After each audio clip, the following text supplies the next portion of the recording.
Pantarrey Audioficción presenta Tiempo de Odio, una aventura de Gerald de Rivia.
Capítulo sexto.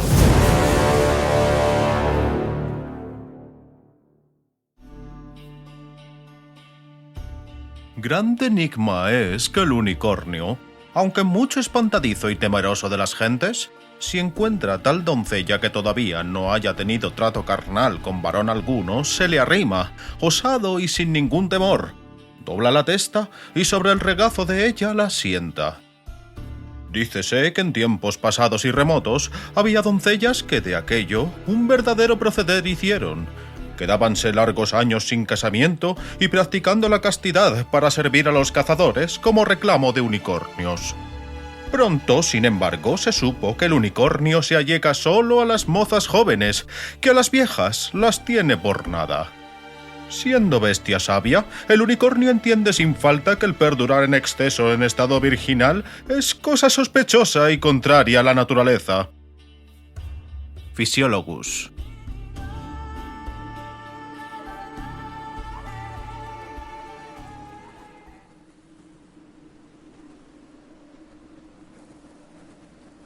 La despertó el calor. Le hizo volver en sí el bochorno que quemaba la piel como el hierro del verdugo. No podía mover la cabeza, algo la retenía. Se retorció y gritó de dolor al sentir cómo se despegaba y estallaba la piel de la sien. Abrió los ojos. La piedra sobre la que apoyaba la cabeza estaba parduzca a causa de la sangre coagulada y seca. Se tocó la sien, percibió bajo los dedos una costra dura y reventada. La cicatriz había estado pegada a la piedra, se había arrancado de ella con el movimiento de la cabeza, y ahora fluía la sangre y el plasma. Ciri tosió, carraspeó, escupió arena junto con una densa y pegajosa saliva. Se incorporó sobre los codos, luego se sentó. Miró a su alrededor. Por todos lados la rodeaba una llanura pedregosa, de un rojo grisáceo, cortada por barrancos y fallas, con grupos de piedras amontonados aquí o allí, y con enormes rocas de extrañas formas. Sobre la llanura, muy alto, colgaba un sol ardiente, enorme, dorado, que volvía amarillo el cielo al completo y alteraba la visión con su brillo cegador y la vibración que provocaba en el aire. ¿Dónde estoy? Tocó con precaución su sien herida y tumefacta. Dolía mucho. Debo de haber pegado unos buenos botes, pensó. Debo de haberme dado unos buenos revolcones por la tierra. De pronto se dio cuenta de su ropa, rasgada y rota, y descubrió nuevos focos de dolor. En los riñones, en la espalda, en los brazos, en los muslos. Durante la caída, arena y piedrecillas se le habían metido por todos lados. En los cabellos, en las orejas, en la boca, también en los ojos, que picaban y lloraban. Le ardían los dedos y los codos, que tenía raspados hasta el mismo hueso. Poco a poco enderezó los pies y volvió a gemir porque la rodilla izquierda le respondía al movimiento con un dolor sordo y penetrante. Se la masajeó a través del cuero de los pantalones, que no estaba roto, pero no percibió hinchazón. Cuando respiraba sentía unos ominosos pinchazos en el costado y el intento de doblar el torso hizo que casi gritara, atravesado por un fuerte espasmo que le surgió de la parte baja de la espalda. «Pero no me he quebrado nada», pensó. «Creo que no me he roto nada. Si me hubiera roto un hueso dolería más. Estoy entera, solamente un poco apaleada. Me voy a poder levantar, y me levantaré». Poco a poco, con parcos movimientos, tomó posición, se dobló desmañadamente para intentar proteger la rodilla herida. Luego se puso a 4 patas gimiendo, jadeando y quejándose. Por fin, después de un tiempo que le pareció una eternidad, se levantó, pero solo para caer derrumbada de inmediato sobre la piedra, porque un vahido que le oscureció los ojos la hizo caer. Sintiendo una violenta ola de náuseas, se tumbó sobre un costado. Las rocas ardientes quemaban como carbón al rojo. «No me levantaré», sollozó. «No puedo. Me quemaré con este sol». En la cabeza le latía un dolor sordo, terrible, imparable. Cada movimiento hacía que el dolor creciera, así que Ciri dejó de moverse. Protegió la cabeza con los brazos, pero el calor se hizo pronto inaguantable. Comprendió que iba a tener que escapar de él. Dominando la resistencia inmovilizadora de su cuerpo doliente, entrecerrando los ojos a causa del penetrante dolor de las sienes, se arrastró a 4 patas en dirección a una enorme roca, tallada por el viento en una forma extraña, de hongo, cuyo deforme sombrero daba a la base un pedacito de sombra. Se encogió, hecha un ovillo, tosiendo y sonándose la nariz.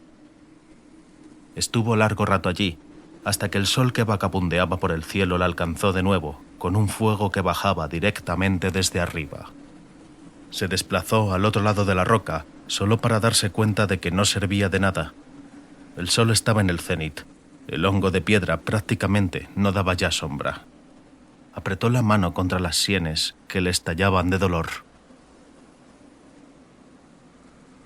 La despertó un temblor que le atravesaba todo el cuerpo. La bola de fuego había perdido su brillo cegador. Ahora, ya más baja, colgando sobre las rocas quebradas y con aspecto de dientes, era de color anaranjado. El bochorno había cedido un tanto. Ciri se sentó con esfuerzo. Miró alrededor. El dolor de cabeza se había reducido, ya no la cegaba. Se masajeó la cabeza y advirtió que el calor había quemado y secado la herida de la sien, convirtiéndola en una costra dura y escurridiza. Sin embargo, seguía doliéndole todo el cuerpo. Le parecía que no le quedaba ni un solo lugar sano. Tosió, mordió la arena que tenía entre los dientes, intentó escupir, sin resultado. Se apoyó con la espalda en la roca con forma de hongo, todavía caliente por el sol. Por fin había dejado de abrasar. Ahora, cuando el sol se dirige hacia el ocaso, se puede aguantar ya. Y dentro de poco... Dentro de poco será de noche. Le dio un escalofrío. ¿Dónde estoy por todos los diablos? ¿Cómo voy a salir de aquí? ¿Y por dónde? ¿A dónde tengo que ir? ¿Y no será mejor quedarme en el sitio y esperar a que me encuentren? Porque me van a buscar. Geralt, Yennefer... porque no me van a dejar sola. De nuevo intentó escupir, y de nuevo no pudo. Y entonces lo comprendió. Sed. Se acordaba. Ya entonces, durante la fuga, le había atormentado la sed. Junto al arzón de la silla del caballo moro en el que se había montado para huir de la Torre de la Gaviota, había una cantimplora de madera. Se acordaba perfectamente. Pero entonces no pudo ni desatarla ni llevársela a los labios. No tenía tiempo. Y ahora no había cantimplora. No había nada. Nada, excepto piedras requemadas. Excepto la tirantez que una herida en la sien le provocaba en la piel. Excepto el dolor de cuerpo y la sequedad en la garganta, que no podía aliviar ni siquiera tragando saliva. No puedo quedarme aquí. Tengo que andar. Encontrar agua. Si no encuentro agua, me moriré. Intentó levantarse apoyando las manos sobre el hongo de piedra. Se levantó, dio un paso, y con un gañido se derrumbó y quedó a 4 patas. Se tensó en un seco espasmo de vómito. La traspasó un vahido y una contracción tan fuertes que de nuevo se vio obligada a tenderse en el suelo. Estoy sin fuerzas y sola. Otra vez. Todos me han traicionado, me han abandonado. Me han dejado sola, como entonces. Ciri sintió cómo en la garganta se le hacía un nudo invisible, cómo se le contraían hasta dolerle los músculos de las mandíbulas, cómo le comenzaban a temblar los labios rajados. No hay nada más asqueroso que la visión de una hechicera llorando. Recordó las palabras de Yennefer. Pero nadie me ve aquí. Nadie. Hecha un ovillo bajo el hongo de piedra, Ciri sollozó. Se sumió en un seco y terrible llanto. Sin lágrimas.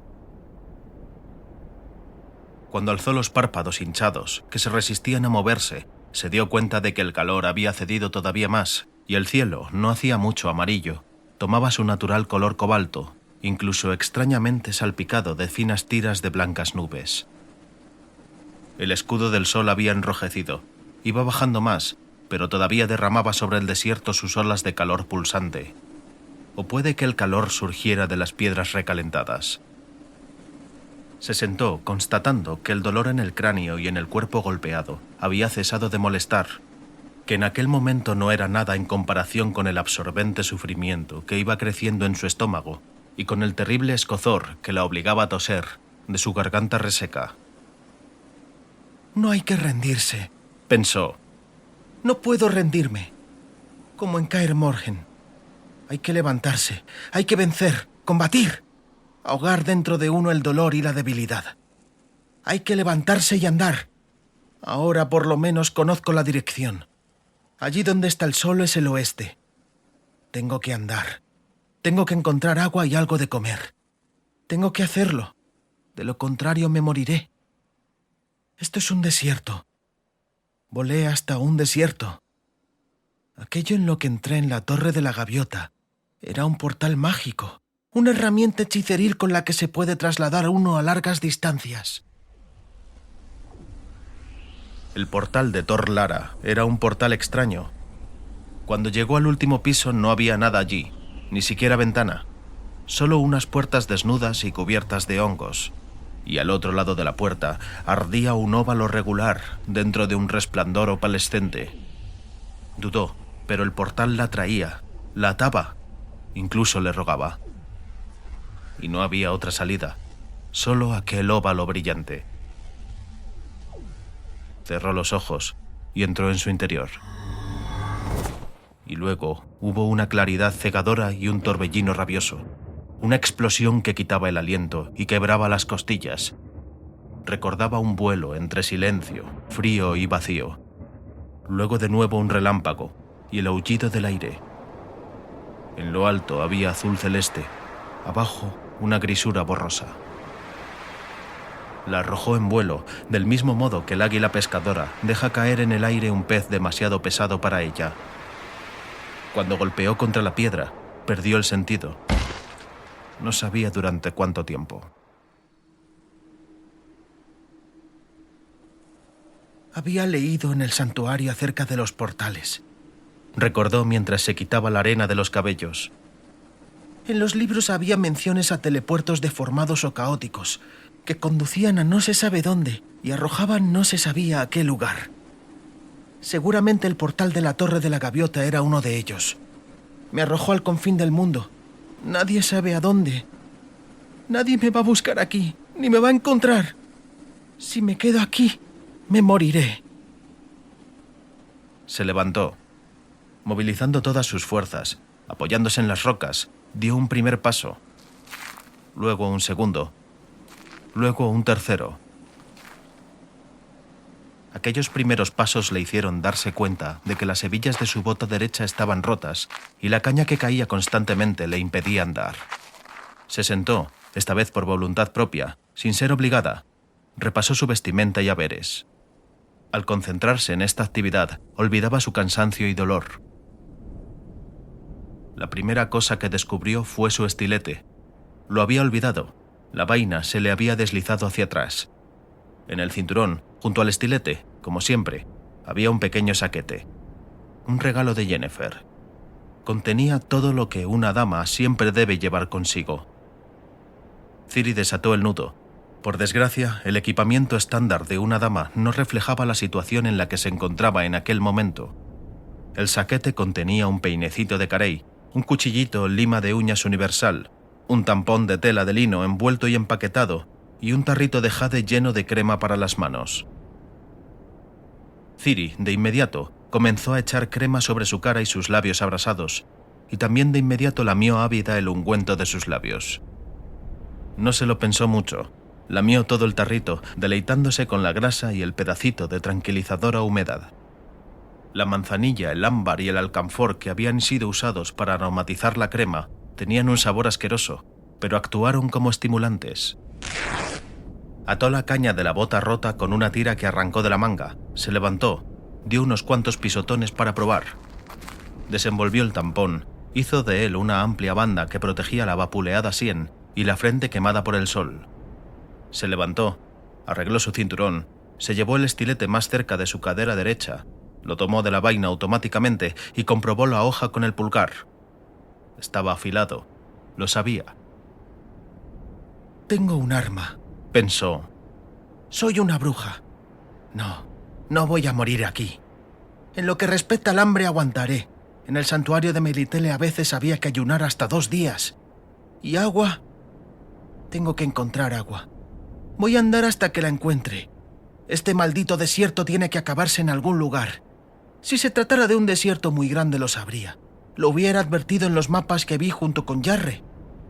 Yarre, ¿qué es lo que estará haciendo?» «Me voy», decidió. «Voy al oeste. Veo por dónde se esconde el sol. Es la única dirección segura. Al fin y al cabo yo nunca me pierdo. Siempre sé por dónde hay que ir.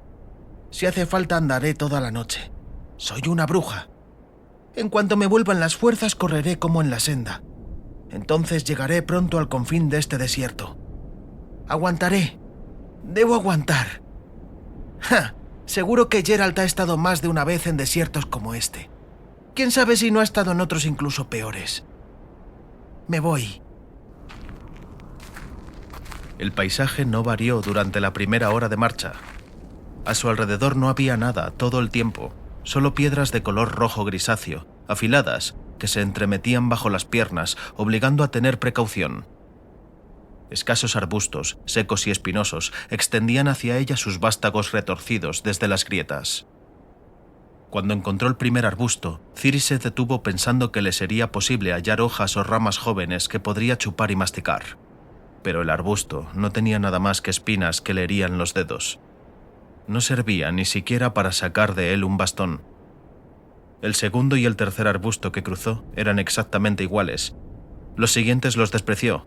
Pasó junto a ellos sin detenerse. Anocheció muy deprisa. El sol se puso sobre el horizonte dentado y roto. El cielo brilló rojizo y purpúreo. Junto con el ocaso, llegó el frío. Al principio, ella lo saludó con alegría. El frío aliviaba la piel quemada. Sin embargo, muy pronto hizo todavía más frío, y a Ciri le comenzaron a castañetear los dientes. Apretó el paso, contando con que una marcha rápida la calentaría, pero el esfuerzo le despertó de nuevo el dolor del costado y de la rodilla. Comenzó a cojear. Para colmo de males, el sol se escondió por completo tras el horizonte y al instante reinó la oscuridad. Había luna nueva y las estrellas con las que se cubrió el cielo no ayudaban. Al poco, Ciri dejó de ver el camino que tenía por delante. Unas cuantas veces tropezó, se raspó dolorosamente la piel de las muñecas. 2 veces acertó con el pie en sendas grietas entre las rocas. Solo se libró de torcerse o romperse un pie gracias a su bien entrenado giro brujeril contra las caídas. Comprendió que no serviría de nada. La marcha en la oscuridad era imposible. Se sentó sobre un plano bloque de basalto, sintiendo una desesperación paralizante. No tenía ni idea de si mantenía la dirección. Hacía tiempo ya que no sabía el lugar por el que el sol había desaparecido en el horizonte. Había perdido de vista completamente el resplandor por el que se había guiado la primera hora después del ocaso. Alrededor ya solo había una tiniebla terciopelada e impenetrable. Y un frío penetrante. Un frío que paralizaba, que mordía las articulaciones, que obligaba a encogerse y a meter la cabeza entre unos brazos que dolían a causa de la incómoda posición. Ciri comenzó a echar de menos el sol, aunque sabía que junto con su regreso se derramaría sobre las rocas un calor que no iba a poder resistir, en el que no iba a poder continuar la marcha. De nuevo sintió cómo le atenazaba la garganta un deseo de llorar, cómo la cubría una ola de desesperación y desesperanza. Pero esta vez la desesperación y la falta de esperanza se transformaron en rabia. ¡No voy a llorar!, gritó a las tinieblas. ¡Soy una bruja! ¡Soy una hechicera! Ciri levantó el brazo, se apretó la mano contra la sien. La fuerza está en todos lados. Está en el agua, en el aire, en la tierra. Se levantó con rapidez, extendió la mano. Con lentitud dio unos pocos pasos inseguros, buscando febrilmente una fuente. Tuvo suerte. Casi de inmediato percibió en los oídos un rumor familiar, una pulsación. Percibió la energía que latía en una vena de agua escondida en las profundidades de la tierra. Extrajo la fuerza mientras aspiraba con precaución y contenidamente. Sabía que estaba débil y en ese estado una brusca desoxigenación del cerebro podría privarla al instante de consciencia y hacer vano todo el intento. La energía la llenó poco a poco, le produjo una familiar euforia pasajera. Los pulmones comenzaron a funcionar con más fuerza y rapidez. Ciri controló su respiración acelerada. Una oxigenación demasiado intensa también podía tener fatales consecuencias. Lo consiguió. Primero el cansancio, pensó. Luego aquel dolor paralizante en los brazos y muslos. Luego el frío. Tengo que elevar la temperatura del cuerpo. Poco a poco recordó los gestos y los hechizos. Algunos los realizó y pronunció excesivamente deprisa. De pronto la asaltaron calambres y temblores, violentos espasmos y vaídos que la doblaron sobre las rodillas. Se sentó en la plancha de basalto, relajó las temblorosas manos, controló su desgarrada y arrítmica respiración. Repitió las fórmulas, obligándose a mantener la calma y la precisión, a concentrar y unificar por completo su voluntad. Y esta vez, los resultados fueron inmediatos. Un calor envolvente le acarició los muslos y el cuello. Se levantó sintiendo cómo desaparecía el cansancio y cómo los músculos doloridos se distendían. ¡Soy una hechicera!, gritó triunfante, alzando la mano muy alto. ¡Ven, luz inmortal! ¡Te convoco! ¡Aendrianva! ¡Ebei Kainé! Una cálida bola de luz de no mucho tamaño revoloteó desde su mano como una mariposa, arrojando sobre las piedras un dinámico mosaico de sombras. Moviendo la mano con lentitud, estabilizó la bola, la colocó de tal forma que le colgaba por delante de ella. Aquella no fue una buena idea. La luz la cegó. Intentó colocar la bola por detrás de la espalda, pero también aquello producía un mal efecto. Su propia sombra se atravesaba sobre el camino, empeorando la visión. Ciri poco a poco movió la esfera lucífera hacia un lado. La colgó un poco por encima de su brazo derecho. Aunque la bola, por supuesto, no le llegaba a los talones a una verdadera y mágica Iné, la muchacha estaba extraordinariamente orgullosa de su hazaña. ¡Ja!, dijo ensoberbecida. Una pena que Yennefer no pueda ver esto. Continuó la marcha, viva y enérgica, dando pasos rápidos y seguros, eligiendo el camino en el titilante e inseguro claroscuro arrojado por la bola. Según iba, intentaba recordar otros hechizos, pero ninguno le parecía adecuado ni útil. Le daban un poquito de miedo, no quería usarlos sin verdadera necesidad. Por desgracia, no conocía ninguno que fuera capaz de crear agua o comida. Sabía que existían, pero no sabía hacerlos. A la luz de la esfera mágica, el desierto, que parecía muerto hasta entonces, cobró vida. Debajo los pies de Ciri huían desmañados escarabajos brillantes y arañas peludas. Un pequeño escorpión amarillo y rojo, retorciendo sobre sí su cola segmentada, se cruzó raudo en su camino, desapareció por una fisura entre las rocas. Una lagartija verde y de larga cola se perdió en la oscuridad, haciendo crepitar la arena. Desaparecieron a su paso unos roedores, semejantes a grandes ratones, que saltaban ágilmente y muy alto con sus dos patas traseras. Distinguió varias veces en la oscuridad el brillo de unos ojos y una vez escuchó un siseo que le heló la sangre en las venas, proveniente de un pedregal rocoso. Si al principio tenía la intención de cazar algo que se pudiese comer, el siseo le quitó completamente las ganas de deambular por entre las rocas. Comenzó a mirar con más atención a sus pies, y ante sus ojos aparecieron los grabados de los libros que había visto en Kaer Morhen. El escorpión gigante, la escarletia, el bict, la lamia, el aracnocangrejo.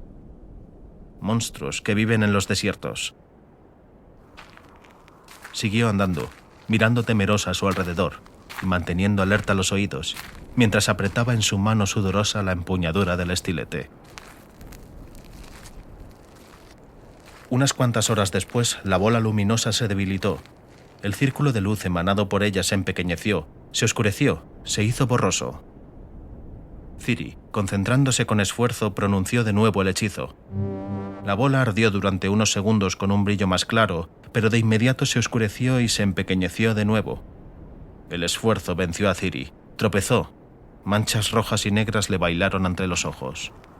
Se sentó pesadamente, haciendo rechinar la gravilla y las piedras sueltas. La bola se apagó por completo. Ciri no intentó ya ningún hechizo. El agotamiento y el vacío, y la falta de energía que sentía dentro de sí, predecían el fracaso del intento. Ante ella, lejos, en el horizonte, se iba alzando un resplandor borroso. «He equivocado el camino», constató con terror. «Le he dado la vuelta a todo. Al principio andaba hacia occidente, y ahora el sol sale directamente hacia mí. Lo que quiere decir...» Sintió una somnolencia y un cansancio paralizantes que no espantaba ni siquiera el frío que la hacía estremecerse. «No me dormiré», decidió. «No debo dormirme, no debo». La despertó un frío penetrante y una claridad que se iba elevando. La hizo volver en sí un dolor de barriga que le retorcía las entrañas, la seca e insidiosa picazón en la garganta. Intentó levantarse. No pudo. Sus doloridos y entumecidos miembros le negaban obediencia. Al agitar las manos alrededor, sintió bajo los dedos una humedad. «¡Agua!», gritó roncamente. «¡Agua!». Temblando terriblemente, se puso a cuatro patas, apoyó los labios contra la plancha de basalto, recogiendo febrilmente con la lengua las gotitas que había sobre la superficie, absorbiendo la humedad de las hendiduras de la roca. En una se había reunido casi media pulgada de rocío. Lo tragó junto con la arena y las piedrecillas, sin atreverse a escupir. Buscó a su alrededor. Cuidadosamente, para no desperdiciar ni un poquito, recogió con la lengua las gotas brillantes que colgaban de las espinas de un arbusto rechoncho que, de un modo misterioso, había conseguido crecer entre las rocas. Su estilete yacía en el suelo. No recordaba cuándo lo había sacado de la funda. La hoja estaba turbia a causa del rocío.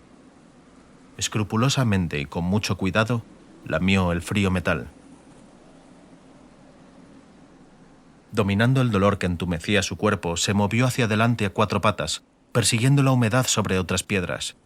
Pero el escudo dorado del sol, que se alzaba ya por encima del pedregoso horizonte, anegó el desierto con una cegadora claridad dorada que secó las rocas en unos instantes. Ciri recibió con alegría el calor creciente, aunque era consciente del hecho de que en poco tiempo, abrasada sin piedad, echaría de menos el frío de la noche. Volvió la espalda a la bola deslumbrante. Allí donde ardía estaba el este, y ella tenía que ir al oeste. Tenía que ir. El calor crecía, se acrecentaba muy deprisa. Pronto fue imposible de aguantar. A mediodía la mortificaba de tal manera que, quisiera o no, tuvo que cambiar de dirección para buscar la sombra. Encontró por fin un refugio. Una roca grande, parecida a un hongo. Se arrastró debajo de ella. Y entonces vio un objeto que yacía entre las rocas. Era un botecito de jade de crema para las manos, lamido hasta quedar limpio. No encontró dentro de sí fuerza suficiente para llorar.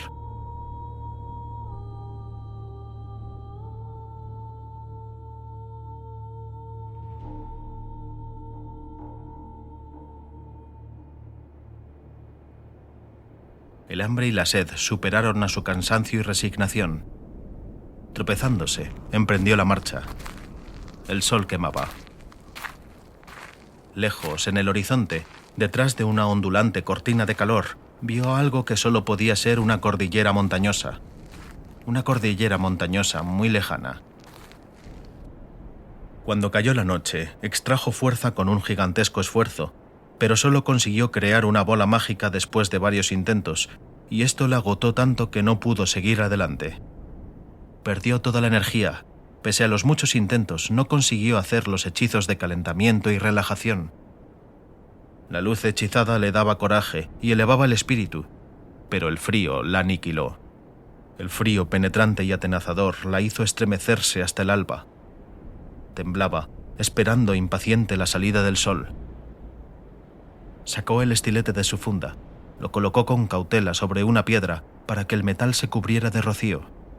Estaba monstruosamente cansada, pero el hambre y la sed expulsaron el sueño. Aguantó hasta el amanecer.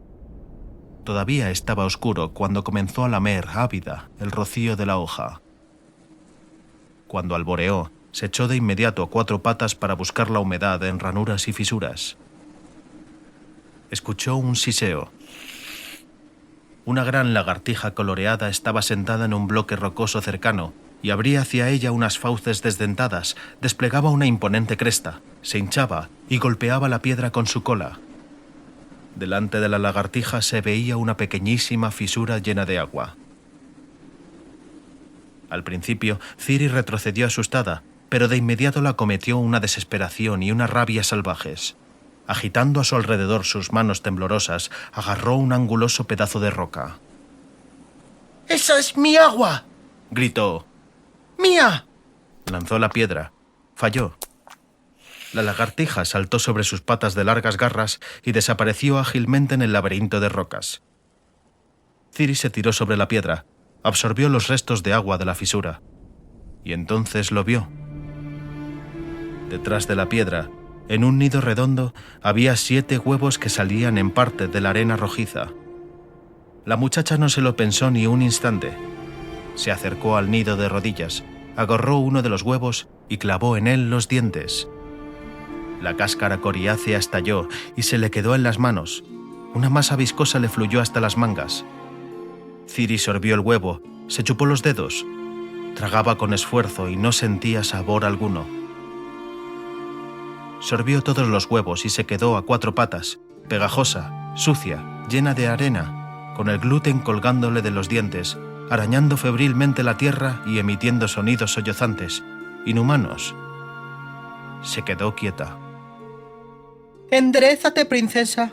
No pongas los codos sobre la mesa. Cuidado, cuando tomas la escudilla ensucias los encajes de las mangas. Cubre los labios con la servilleta y deja de chasquear la boca. Por los dioses, ¿es que nadie ha enseñado a esta niña cómo ha de comportarse a la mesa? ¡Cirila! Ciri se echó a llorar, apoyando la cabeza sobre las rodillas.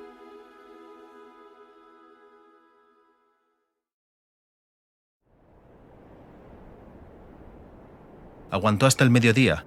Luego el calor le pudo y le obligó a descansar. Dormitó mucho tiempo, escondida a la sombra de una falla en la roca.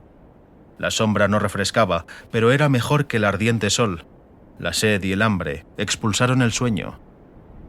La lejana cordillera montañosa le parecía, ardía y brillaba a los rayos del sol.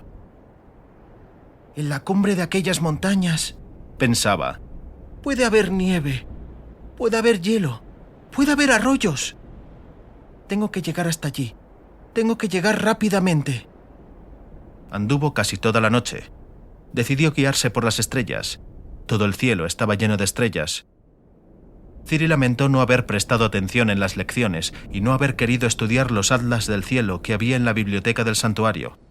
Sabía, por supuesto, las constelaciones más importantes: los 7 cabritillos, el cántaro, la serpiente, el dragón y la dama de invierno, pero justamente estas estaban muy altas en el firmamento y era difícil guiarse por ellas para marchar. Por fin consiguió elegir en el hormiguero titilante una estrella bastante clara que señalaba, en su opinión, la dirección correcta. No sabía qué estrella era, así que ella misma le dio nombre. La llamó el Ojo. Andaba. La cordillera montañosa a la que se dirigía no se había acercado ni un poquito. Todavía estaba tan lejos como el día anterior. Pero le señalaba el camino. Según andaba, observaba con atención a su alrededor. Todavía encontró otro nido de lagartija. Tenía 4 huevos. Vio una plantita verde, no más grande que el dedo meñique, la cual, por algún milagro, había conseguido crecer entre las rocas.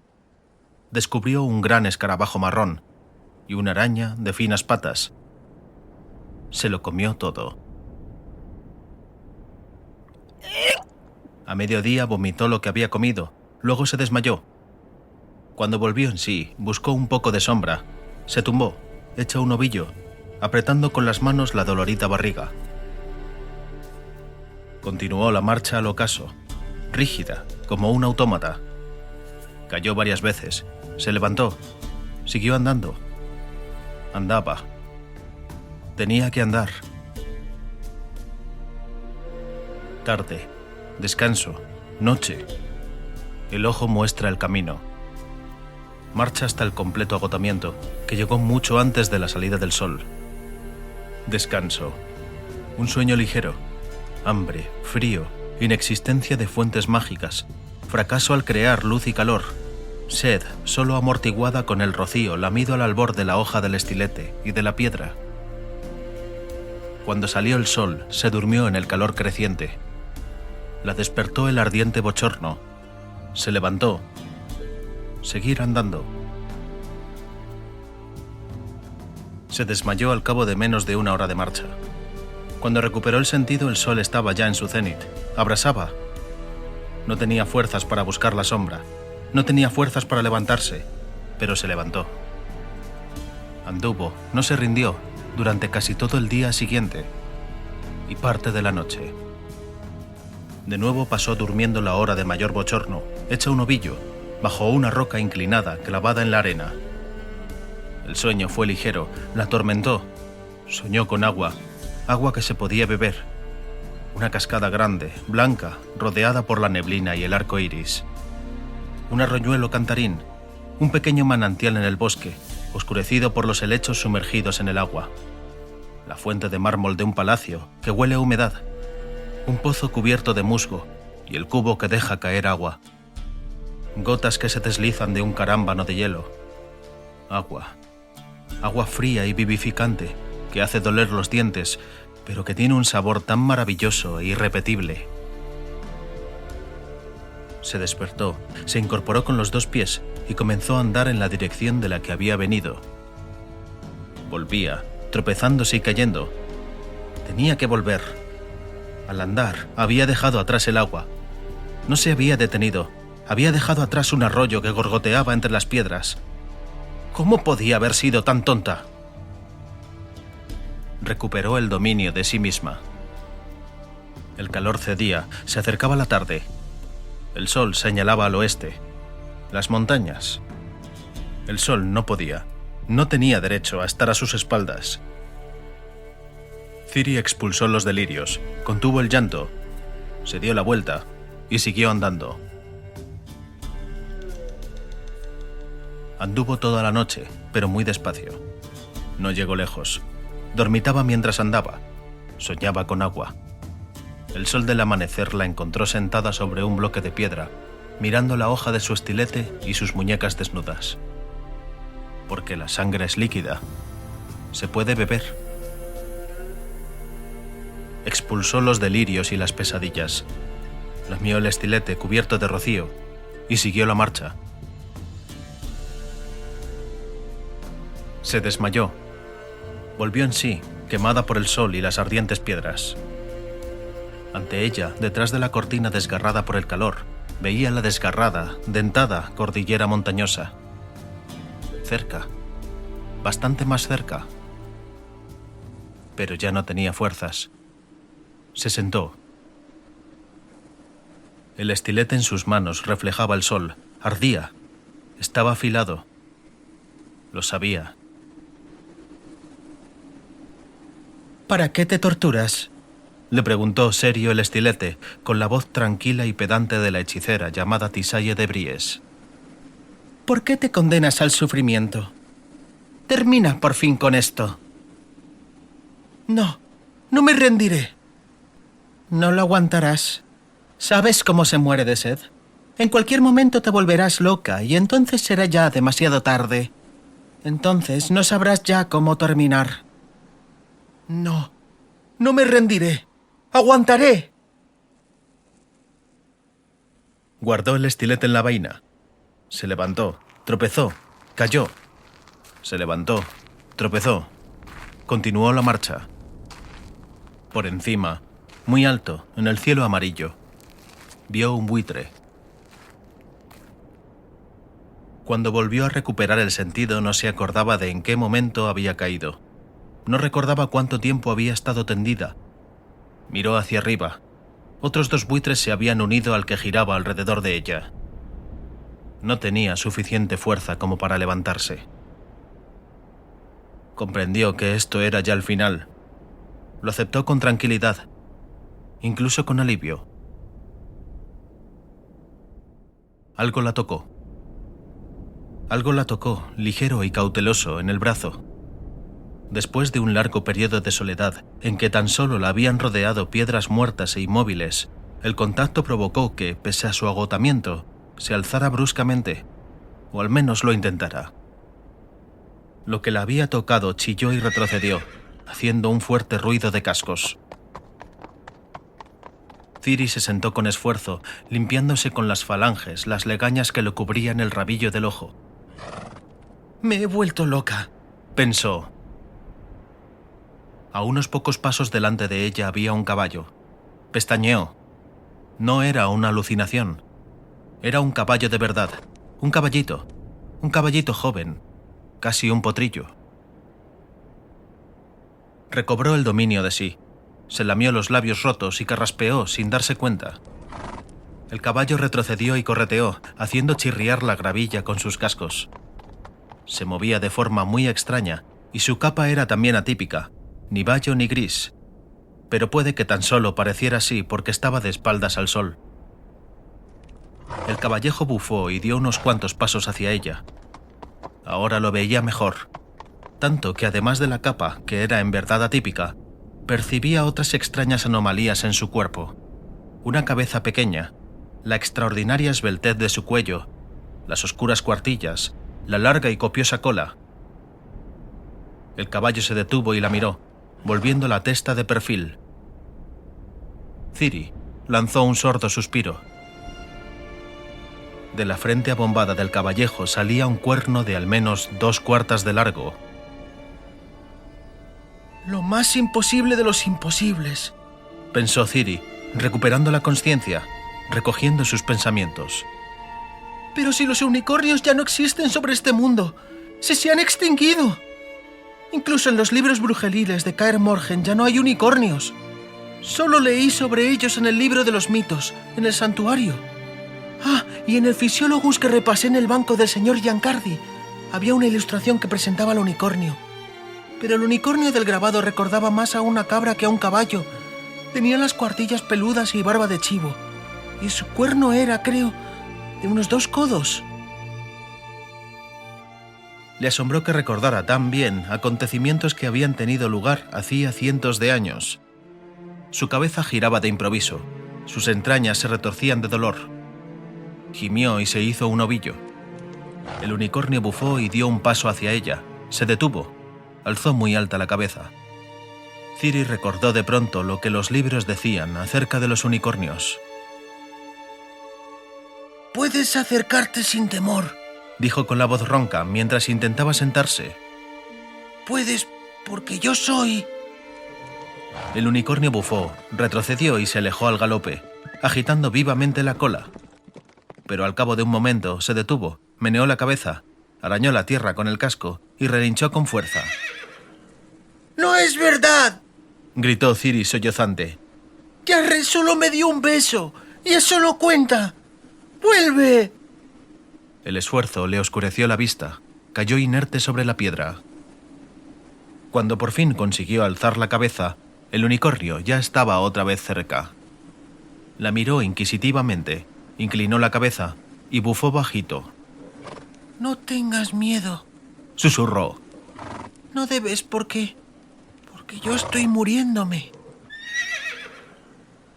El unicornio relinchó, meneó la cabeza. Ciri se desmayó. Cuando se despertó, estaba sola. Dolorida, entumecida, sedienta, hambrienta y sola como la una. El unicornio había sido un espejismo, una ilusión, un sueño, y había desaparecido como desaparece un sueño. Lo entendía, lo aceptaba, y sin embargo sentía tristeza y pena, como si aquel ser hubiera existido de verdad, hubiera estado junto a ella y la hubiera abandonado, tal y como todos la abandonaban. Se quiso levantar, pero no pudo. Apoyó el rostro en las piedras. Poco a poco fue echando la mano hacia un costado. Tocaba el puño del estilete. «La sangre es líquida. Tengo que beber». Escuchó un golpeteo de cascos, un relincho. «¡Has vuelto!», susurró, levantando la cabeza. «¿De verdad has vuelto?». El unicornio lanzó un fuerte bufido. Ella vio sus cascos cerca, junto a ella. Los cascos estaban húmedos. Chorreaban agua. La esperanza la dio fuerzas, la llenó de euforia. El unicornio le enseñaba el camino. Ciri le siguió, todavía sin tener la seguridad de que no se trataba de un sueño. Cuando, sin embargo, el agotamiento la venció, anduvo a cuatro patas. Luego se arrastró. El unicornio la condujo entre rocas hasta un pedregal llano, cuyo fondo estaba cubierto de arena. Ciri se arrastró con sus últimas fuerzas, pero se arrastró, porque la arena estaba mojada. El unicornio se detuvo ante una hendidura que se veía en la arena. Bufó, arañó con fuerza con el casco. Una vez, dos, tres. Ella comprendió. Se arrastró más cerca, le ayudó. Cavaba, se rompía las uñas, arañaba, apartaba la arena. Quizás sollozara al hacerlo, pero no estaba segura. Cuando en el fondo de la hendidura apareció un líquido arcilloso, acercó a él sus labios de inmediato. Sorbió el agua turbia junto con la arena, tan ávidamente que el líquido desapareció. Ciri, con enorme esfuerzo, se controló. Siguió profundizando, ayudándose con el estilete. Luego se sentó y esperó. Mordía la arena que tenía en sus dientes y temblaba de impaciencia, pero esperó hasta que la hendidura se llenó de nuevo de agua. Y luego bebió, largo rato. La tercera vez permitió que el agua reposara un poco. Bebió 4 tragos sin arena, solo con légamo. Y entonces se acordó del unicornio. «Seguro que tú también tienes sed, caballito», dijo. «y sin embargo no vas a beber barro. Ningún caballo bebe barro». El unicornio relinchó. Ciri profundizó más el agujero, reforzando con piedras sus orillas. «Espera, caballito, que repose un poco». Caballito resopló, pateó, volvió la cabeza. «No me mires de reojo, bebe». El unicornio acercó los morros al agua con mucha precaución.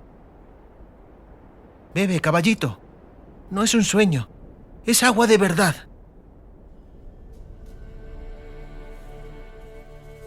Ciri al principio se fue dando largas. No quería irse del pequeño manantial. Inventó una nueva forma de beber que radicaba en apretar sobre los labios un pañuelo mojado en el fondo de la cavidad, lo que le permitía separar en gran medida la arena y el légamo. Pero el unicornio la exhortaba a marchar, le mostraba el camino. Ciri, después de pensárselo bien, obedeció. El animal tenía razón, había que seguir andando.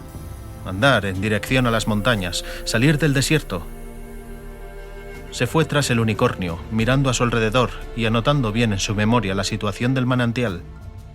No quería perderse si tenía que volver allí. Anduvieron todo el día. El unicornio, al que había llamado caballito, señalaba el camino. Era un extraño caballo. Mordía y masticaba malas hierbas que no tocarían no ya un caballo, sino ni siquiera la más hambrienta de las cabras. Y cuando descubrió una columna de hormigas caminando por entre las piedras, también comenzó a comérselas. Ciri al principio le miró con asombro. Luego se unió al banquete. Estaba hambrienta. Las hormigas estaban terriblemente ácidas, pero puede que gracias a ello evitara el querer vomitar.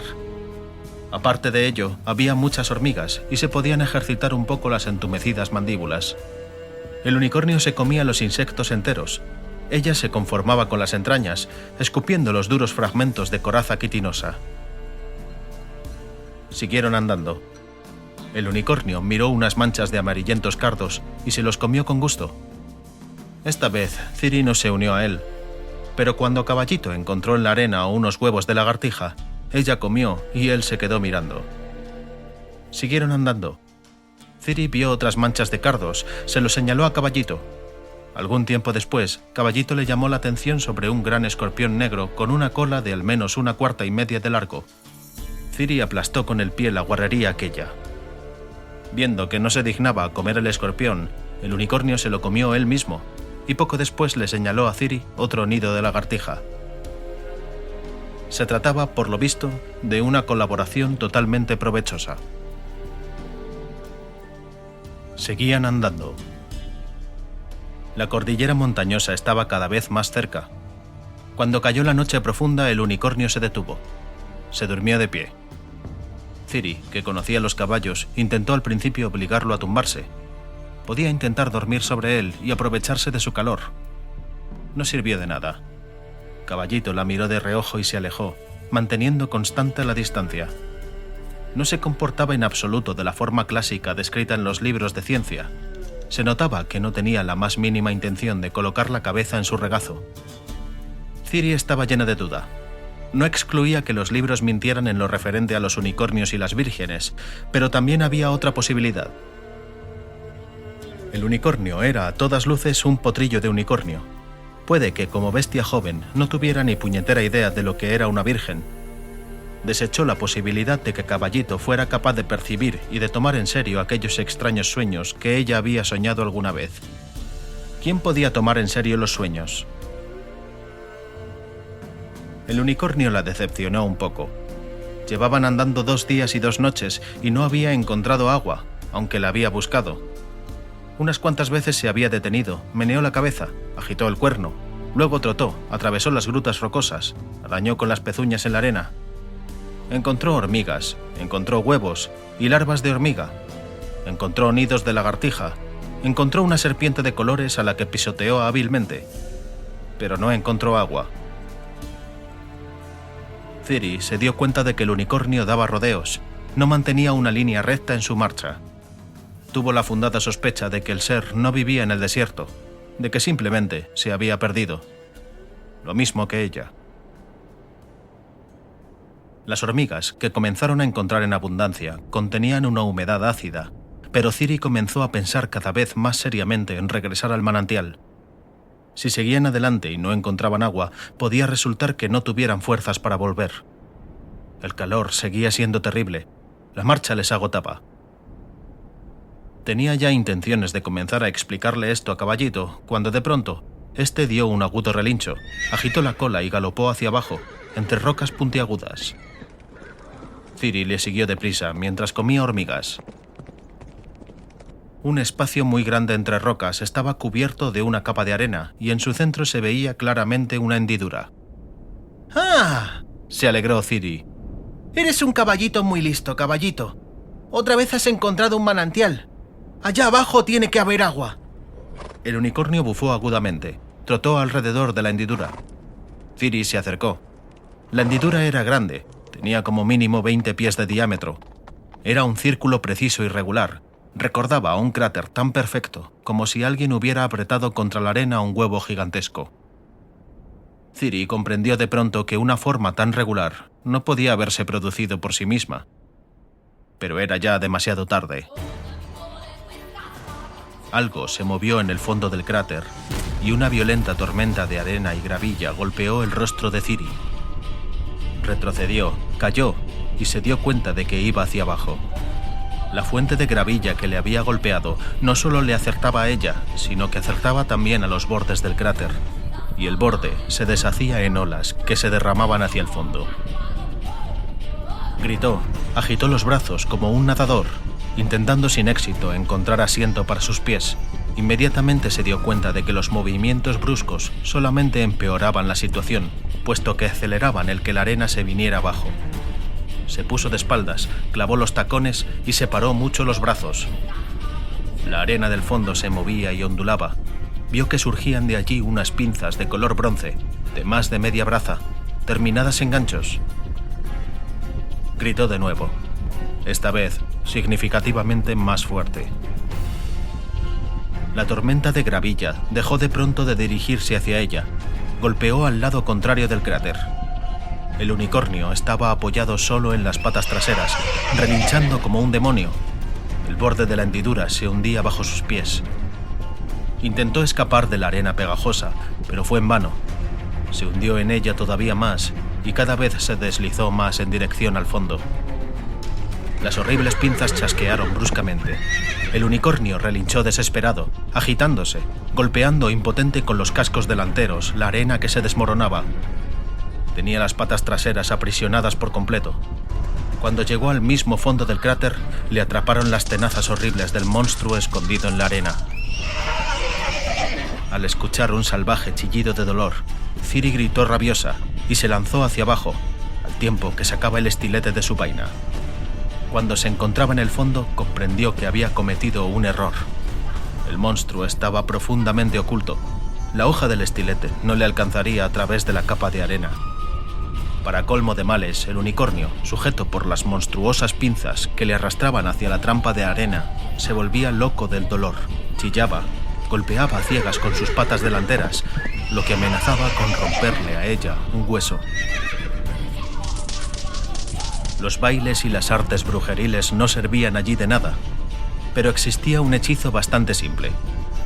Ciri conjuró la fuerza y lanzó un golpe telequinético. Una nube de arena se disparó hacia arriba, descubriendo al escondido monstruo que tenía aferrado el muslo del unicornio. Ciri gritó de horror. Jamás había visto en su vida algo tan repugnante. En ninguna ilustración, en ningún libro de los brujos. No era capaz siquiera de imaginarse algo tan espantoso. El monstruo era de un color gris sucio, romo y rechoncho, como una chinche harta de sangre. Unas ralas cerdas cubrían los estrechos segmentos de su cuerpo con forma de barril. Daba la sensación de que no tenía patas en absoluto, pero a cambio sus pinzas eran casi tan grandes como él mismo. El ser, al quitarle su cubierta de arena, soltó de inmediato el unicornio y comenzó a enterrarse con rápidos y bruscos movimientos de su rechoncho cuerpo. Lo hizo con extraordinaria habilidad, y el unicornio, que intentaba escapar del cráter, todavía le ayudó a empujar hacia abajo olas de arena. A Ciri le sobrecogió una loca ansia de venganza. Se echó sobre la ya apenas visible monstruosidad y le clavó el estilete en el lomo segmentado. Atacó por detrás, manteniéndose prudentemente lejos de las chasqueantes tenazas que el monstruo, como se vio, era capaz de lanzar bastante lejos y hacia atrás. Clavó de nuevo y el ser se enterró a una velocidad increíble. Pero no se escondió en la arena para huir. Lo hizo para atacar. Para ocultarse del todo no le quedaban más que dos convulsiones. Una vez escondido, lanzó una ola de gravilla que enterró a Ciri hasta el muslo. Ella se agitó y se echó hacia atrás, pero no había dónde huir. Aquello seguía siendo un cráter de arenas movedizas. Cada movimiento arrastraba hacia el fondo, y la arena del fondo se agitó en una ola dirigida hacia ella. De la ola surgieron unas pinzas chasqueantes terminadas en afilados ganchos. La salvó Caballito. Lanzándose hacia el fondo del cráter, golpeó con fuerza con sus cascos en una zona de arena que estaba bombada, lo que delataba el escondrijo del monstruo. Bajo sus salvajes patadas se descubrió el lomo oscuro. El unicornio bajó la testa y clavó su cuerno en el espantajo, seguro, en el lugar en que la cabeza armada de pinzas se unía con el dorso rechoncho. Viendo que las tenazas del monstruo pegado a tierra arañaban impotentes la arena, Ciri saltó con ímpetu y clavó el estilete en el cuerpo convulsionado. Lo sacó con fuerza, volvió a golpear, y otra vez. El unicornio sacó el cuerno y, con fuerza, puso las patas delanteras sobre el cuerpo con forma de barril. El monstruo, pisoteado, ya no intentó enterrarse más. No se movía en absoluto. La arena a su alrededor se humedeció con un fluido verdoso. No sin esfuerzo, salieron del cráter. Se alejaron unos cuantos pasos y Ciri cayó impotente sobre la arena, respirando pesadamente y estremeciéndose a causa de las olas de adrenalina que le atacaban las sienes y la laringe. El unicornio anduvo a su alrededor. Pisaba desmañadamente. De la herida del muslo le brotaba la sangre. Fluía por la pata sobre la cuartilla, dejando una huella roja a cada paso. Ciri se puso a cuatro patas y vomitó violentamente. Al cabo de un rato se levantó, tropezó, se acercó al unicornio, pero Caballito no se dejó tocar. Se alejó correteando, después de lo cual se tiró sobre la arena y se revolcó. Luego limpió el cuerno, clavándolo unas cuantas veces en la arena. Ciri también limpió y secó la hoja de su estilete, mirando intranquila de vez en cuando en dirección al cercano cráter. El unicornio se levantó, relinchó, se acercó a ella al paso. Me gustaría ver tu herida, Caballito. Caballito relinchó y agitó su testa cornuda. Si no, es que no. Si puedes andar, vámonos. Mejor que no nos quedemos aquí. No mucho después apareció en su camino otro amplio alfaque, repleto de cráteres abigarradamente excavados en la arena, los cuales alcanzaban hasta los límites de las rocas que lo rodeaban. Ciri lo miró con aprensión. Algunos de los cráteres eran, por lo menos, 2 veces más grandes que aquel en el que no hacía mucho habían estado luchando por sus vidas. No se atrevieron a cruzar el alfaque esquivando los cráteres. Ciri estaba convencida de que los cráteres eran trampas para víctimas incautas y que los monstruos de grandes pinzas escondidos en ellos solamente eran amenazadores para las víctimas que caían dentro de los cráteres. Guardando la prudencia y manteniéndose lejos de los agujeros, podía cruzarse el terreno arenoso de través, sin temer que alguno de los monstruos pudiera salir del cráter y comenzar a perseguirlos. Estaba segura de que no había riesgo, pero prefería no tener que comprobarlo. El unicornio, a todas luces, era de la misma opinión. Bufaba, resoplaba y correteaba, alejándola del alfaque. Alargaron el camino evitando con un largo arco el territorio peligroso, manteniéndose sobre el terreno rocoso y firme, en el que ninguna de las bestias sería capaz de enterrarse. Mientras andaban, Ciri no quitaba la vista de los cráteres. Algunas veces vio cómo las trampas mortales disparaban hacia arriba un chorro de arena. Los monstruos profundizaban y renovaban sus madrigueras. Algunos cráteres estaban tan cerca unos de los otros que la gravilla lanzada por un monstruo caía en otros agujeros, alarmando a los seres escondidos en el fondo, y entonces comenzaba una terrible cañonada. Durante algunos minutos la arena silbaba y llovía alrededor, como si fuera granizo. Ciri reflexionó acerca de qué sería lo que los monstruos de arena podían cazar en aquel muerto desierto sin agua. La respuesta llegó sola. De uno de los agujeros más cercanos voló en un amplio arco un oscuro objeto que cayó no muy lejos, con un chasquido. Al cabo de un rato de vacilación, Ciri corrió desde las rocas a la arena. Lo que había volado del cráter era el cadáver de un roedor que recordaba al conejo, por lo menos por su piel. El cadáver estaba encogido, duro y seco como esparto, ligero y vacío como vejiga. No tenía ni una gota de sangre. A Ciri la recorrió un escalofrío. Ahora sabía ya qué era lo que cazaban los espantajos y de lo que se alimentaban. El unicornio dio un relincho de advertencia. Ciri levantó la cabeza. En los alrededores más cercanos no había cráter alguno. La arena era regular y lisa. Pero de pronto, ante sus ojos, aquella arena regular y limpia se abultó, y el bulto comenzó pronto a moverse en su dirección. Soltó el seco cuerpecillo y de un salto se subió a las rocas. La decisión de evitar el alfaque había sido acertada. Siguieron andando, evitando incluso el más pequeño campo de arena, pisando únicamente en suelo sólido. El unicornio andaba despacio, tropezaba. De su muslo herido seguía brotando la sangre, pero seguía sin permitirle acercarse y examinar la herida. El alfaque encogió bastante y comenzó a serpentear.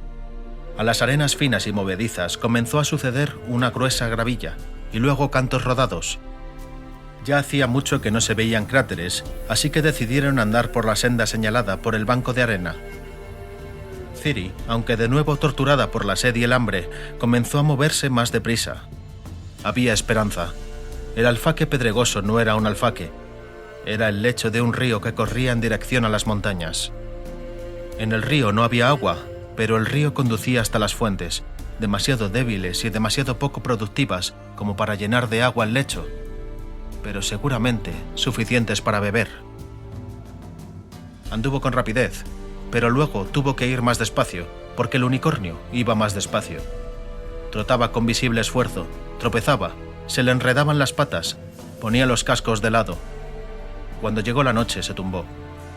No se levantó cuando ella se le acercó. Le permitió que examinara la herida. Había 2 heridas a ambos lados de un muslo hinchado y ardiente. Ambas heridas estaban inflamadas, ambas seguían sangrando. Junto con la sangre de las 2 fluía un pus pegajosa y maloliente. El monstruo era venenoso.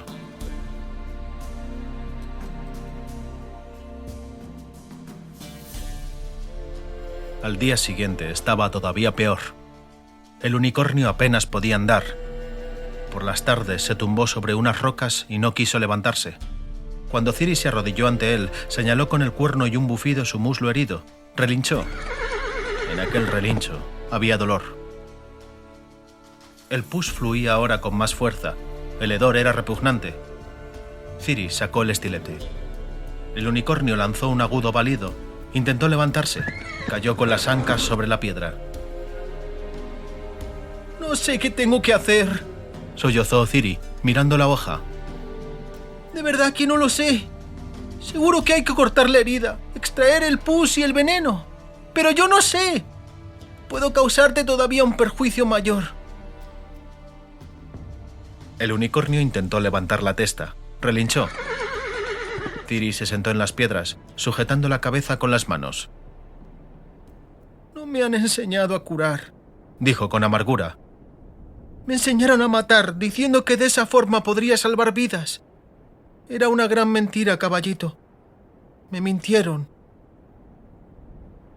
Cayó la noche. Enseguida oscureció. El unicornio estaba tumbado. Ciri pensaba febrilmente.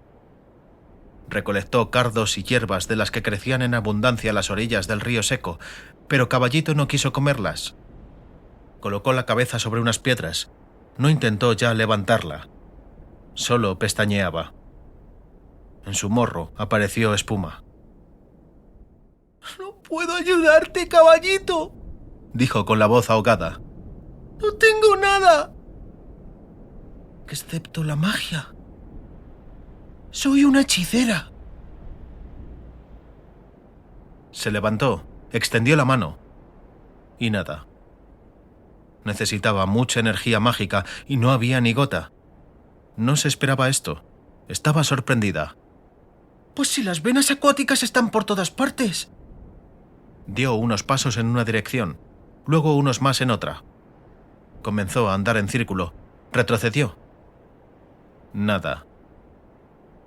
¡Maldito desierto!, gritó apretando los puños. «No hay nada en ti, ni agua ni magia. Y decían que la magia está por todas partes. Eso también era una mentira. Todos me han mentido, todos». El unicornio relinchó. «La magia está en todas partes. Está en el agua, en la tierra, en el aire y en el fuego». Ciri se dio con el puño en la frente de pura rabia. No le había venido antes a la cabeza, quizás porque allí, entre las piedras desnudas, no había siquiera qué quemar. Y ahora tenía a mano cardos secos y hierbajos, y para crear una pequeñísima chispa bastaría la poquita energía que todavía sentía de dentro de sí.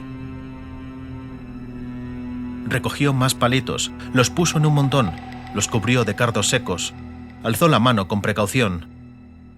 ¡Aengie! El montoncito se aclaró. Surgieron llamas, brillaron, alcanzaron las hojas, las devoraron, se dispararon hacia arriba. Ciri añadió hierbas. ¿Y ahora qué? Pensó, mirando las vivas llamas. ¿Extraer? ¿Cómo? Yennefer me prohibió tocar la energía del fuego, pero no tengo elección, ni tiempo. Tengo que actuar. Los palitos y las hojas se quemarán pronto. El fuego se apagará. El fuego. Qué hermoso es y qué cálido. No supo cuándo y cómo sucedió. Estaba contemplando las llamas y de pronto sintió un latido en las sienes. Se agarró los pechos. Tenía la sensación de que le estallaban las costillas. Un dolor le resonaba en el bajo vientre, en el perineo y en los pezones. Un dolor que se transformó momentáneamente en un deleite aterrador. Se levantó. No se levantó. Echó a volar. La fuerza la llenó como si fuera plomo derretido. Las estrellas en el firmamento bailaban como si estuvieran reflejadas en la superficie de un estanque.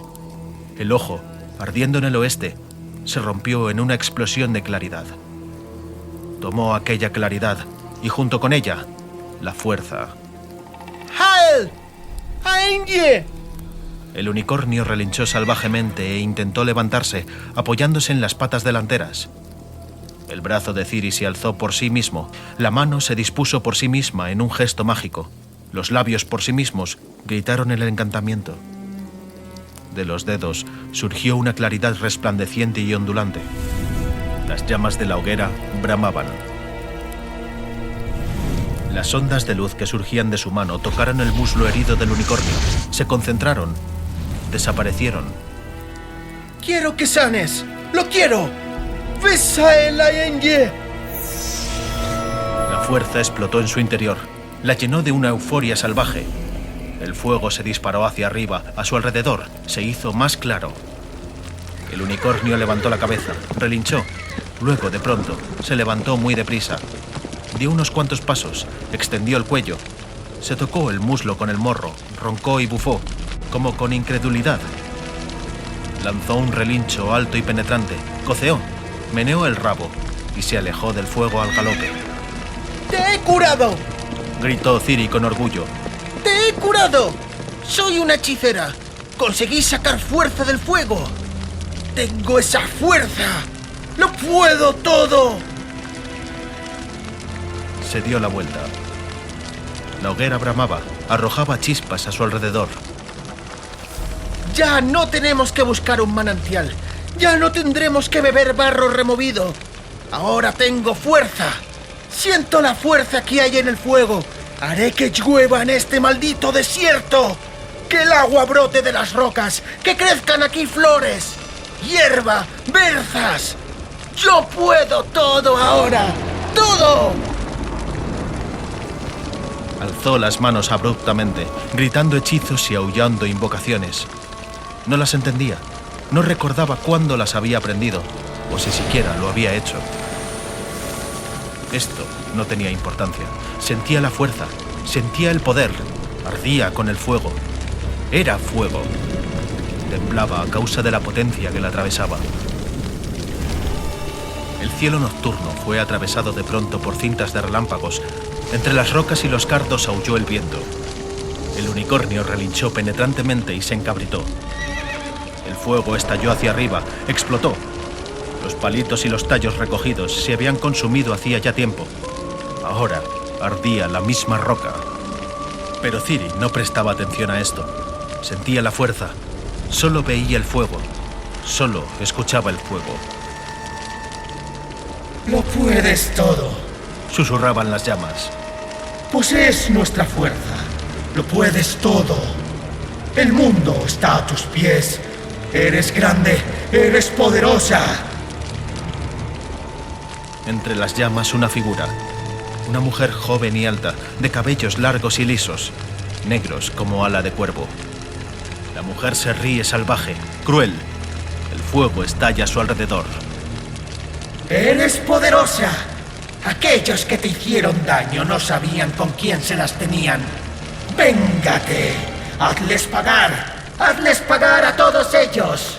Que tiemblen de miedo a tus pies, que les castañeteen los dientes, que no se atrevan a mirar hacia arriba, a tu rostro, que mendiguen piedad.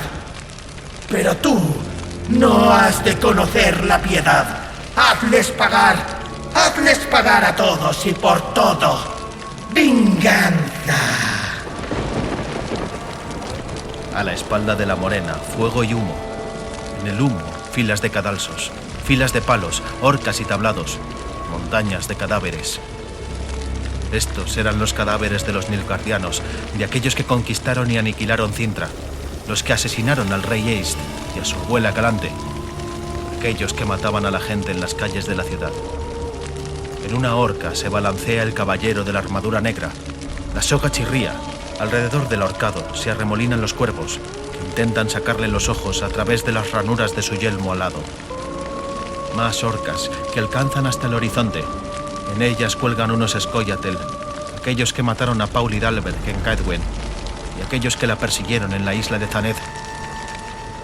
En un alto palo se convulsiona el hechicero Vilgefortz. Su hermoso y falsamente noble rostro está arrugado y lívido del tormento. La aguda y ensangrentada punta del palo le sale por la clavícula. Otros hechiceros de Thanedd están arrodillados en el suelo. Tienen las manos atadas a la espalda y los palos afilados ya les esperan. Postes rodeados de ramas de olmo se extienden hasta el horizonte que brilla, manchado con tiras de humo. En el poste más cercano, atada con cadenas, está Triss Merigold. Más allá, Margarita Loxantil, Madre Neneke, Jarre, Fabio Sax. ¡No! ¡No! ¡No! ¡Sí! Grita la morena. ¡Muerte a todos! ¡Hazles pagar! ¡Ódialos a todos! Todos te dañaron o quisieron dañarte. Puede que alguna vez quieran hacerte daño. ¡Ódialos! Porque ha llegado por fin el tiempo del odio. Odio, venganza y muerte. ¡Muerte a todo el mundo! ¡Muerte! ¡Holocausto! ¡Y sangre! ¡Sangre en tus manos! ¡Sangre en tus ropas! ¡Te traicionaron! ¡Te engañaron! ¡Te hicieron daño! ¡Ahora tienes poder! ¡Véngate! Los labios de Yennefer están rajados y rotos. La sangre brota de ellos. En sus manos y pies hay cadenas, pesados grillos clavados a las húmedas y sucias paredes de una cárcel. La multitud reunida alrededor del cadalso grita. El poeta Jaskier apoya la cabeza en el tronco. Brilla la afilada hoja del hacha del verdugo. Las rameras agrupadas bajo el cadalso despliegan sus pañuelos para recoger en ellas la sangre. El aullido de la multitud lo ahoga un golpe que hace temblar todo el tablado. Te traicionaron, te mintieron y engañaron. ¡Todos! Eras una marioneta para ellos. Eras un muñequito en un palo. Te utilizaron. Te condenaron al hambre, al sol ardiente, a la sed, a las humillaciones, a la soledad. Ha llegado el tiempo del odio y la venganza. Tienes poder. Eres poderosa. Que todo el mundo tiemble ante ti. Que todo el mundo tiemble ante la antigua sangre. Traen a los brujos al cadalso. Vesemir, Eskel, Cohen, Lambert y Geralt. Geralt se tambalea. Está cubierto de sangre. ¡No! Alrededor de ella, fuego. Al otro lado de la pared de llamas, unas salvajes relinchadas. Los unicornios se encabritan, agitan las cabezas, golpean con los cascos. Sus melenas son como deshilachados estandartes de guerra. Sus cuernos largos y afilados como espadas. Los unicornios son grandes, grandes como caballos de nobles, mucho más grandes que su caballito. ¿De dónde han venido? ¿De dónde han venido tantos? Las llamas crepitantes se disparan hacia el cielo. La mujer morena alza los brazos. En sus manos hay sangre. Sus cabellos los dispersa el calor. ¡Arde! ¡Arde, Falka! ¡Fuera! ¡Vete! ¡No te quiero! ¡No quiero tu poder! ¡Arde, Falka! ¡No lo quiero! ¿Quieres? ¡Lo deseas! El deseo y el ansia arden en ti como el fuego. El deleite te seduce.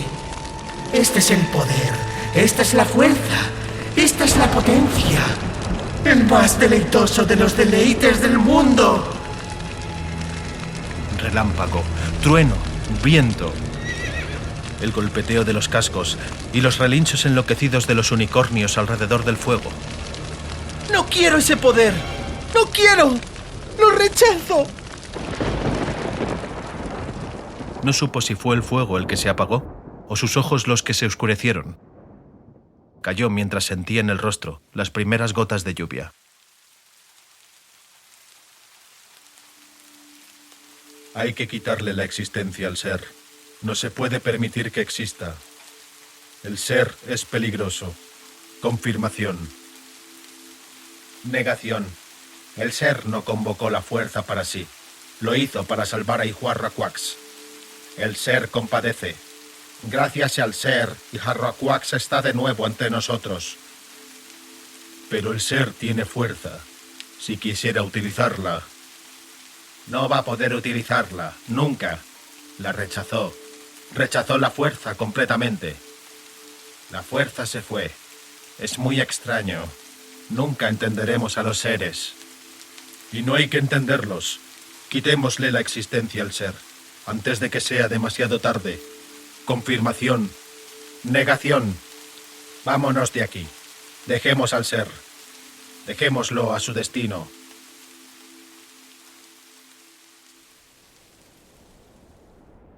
No supo cuánto tiempo yació entre las rocas, atravesada por los escalofríos, con la vista fija en el cielo que cambiaba de colores. Estaba alternativamente oscuro y claro, frío y caluroso, y ella yacía impotente, seca y vacía como aquel pellejo, aquel cadáver de roedor, seco y escupido por el cráter. No pensaba en nada. Estaba sola. Estaba vacía. No tenía ya nada y no sentía nada dentro de sí. No había sed, hambre, cansancio, miedo. Había muerto todo, incluso la voluntad de sobrevivir. Solo quedaba un vacío grande, frío, terrible. Percibía aquel vacío con todo su ser, con cada célula de su organismo. Sentía sangre en la parte interior de su muslo. Le era indiferente. Estaba vacía. Había perdido todo. El cielo cambiaba de colores. No se movía. ¿Acaso tenía algún sentido moverse en el vacío? No se movió cuando a su alrededor golpearon cascos de caballos, tintinearon las herraduras. No reaccionó a los sonoros gritos y a los llamamientos, a las voces alzadas ni a los bufidos de los caballos. No se movió cuando la agarraron manos fuertes y duras. La alzaron del suelo. Colgaba impotente. No reaccionó a los tirones, ni a los meneos, a las preguntas violentas y a gritos. No los entendía, ni quería entender. Estaba vacía e indiferente. Aceptó con indiferencia el agua que le salpicó el rostro. Cuando le pusieron la cantimplora a los labios, no se atosigó. Bebió, indiferente. Luego también continuó indiferente. La subieron a un arzón. Tenía el perineo sensibilizado y le dolía. Temblaba, así que la envolvieron en una gualdrapa. Estaba flácida y sin fuerzas. Se caía de la silla. Así que la ataron con un cinturón al jinete que iba sentado detrás de ella. El jinete apestaba a sudor y orina. A ella le resultaba indiferente. Alrededor había caballos, muchos caballos. Ciri los contemplaba con indiferencia. Estaba vacía. Había perdido todo. Nada tenía ya sentido. Nada. Ni siquiera el caballero que comandaba a los jinetes llevara un yelmo con las alas de un ave de rapiña.